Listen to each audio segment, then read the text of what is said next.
Be here with you. As the year comes to an end, many people are considering donating to charitable organizations. Chase Wilsey of Wilsey Asset Management has 3 questions for you to consider when you are giving. Oh, Chase, isn't everybody giving right now? I feel like everywhere I look, everybody's just helping. They're just trying to help. It's awesome because, 2020, no secret, it's been a tough year on many people, but also have to remember it's been even tougher on a lot of other families as well that have other difficulties that we don't even realize. So I think it's great to get in the giving spirit as we close out 2020 and look forward to 2021. If you are in a position that you can give this year, what are some questions that you should be asking yourself as you're trying to figure out how to donate, how much to donate?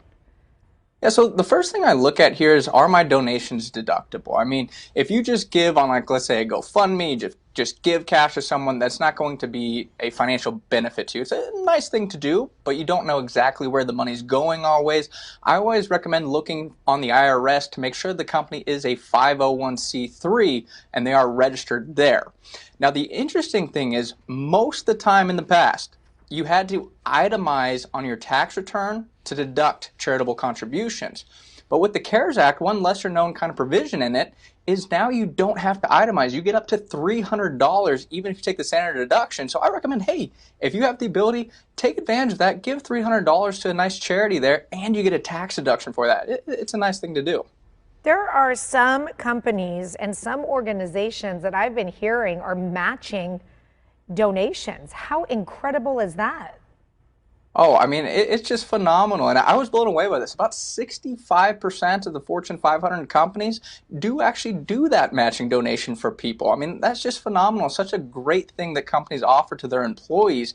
Now, the interesting thing here, I always tell people, talk to your company to make sure you understand, because they don't know that you're giving to charity. You have to tell them that you're giving to charity. See how you actually get that matching donation from them. There's actually a company out there called Double the Donation.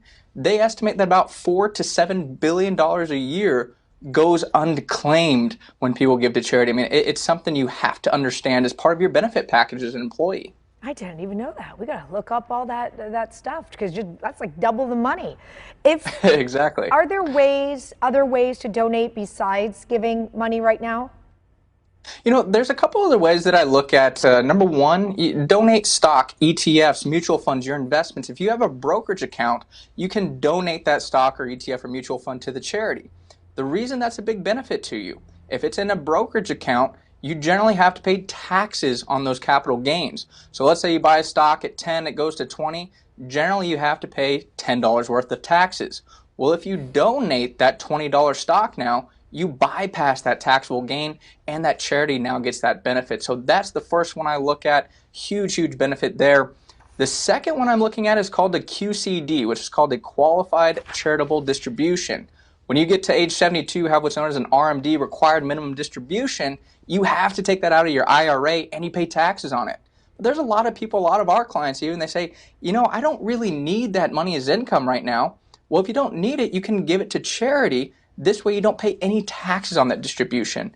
And then finally, volunteer your time. As we know, 2020 has been hard on many people. You might not be in a financial position, but you might have the extra time. Give back to the community. See how you can give back. Maybe you can't go out and do things, but I can tell you charities are still looking for help right now as to kind of just volunteering that time. Chase, we did that this weekend. My family and I, we packed up like 20 plus gifts for families and sent it. And I tell you, that feeling that you get to be able to know that you're helping people is priceless. You can't even put a price tag on that. No, you cannot. I mean, giving back and getting that holiday spirit of giving to other people, especially now with Christmas right on the corner and the holidays, I mean, there is no price tag you can put on it. Not at all. All right, Chase, thank you. Appreciate all the advice. Happy holidays to you. Thank you. Happy holidays to you as well. You know what, Shali? Yes, Chrissy.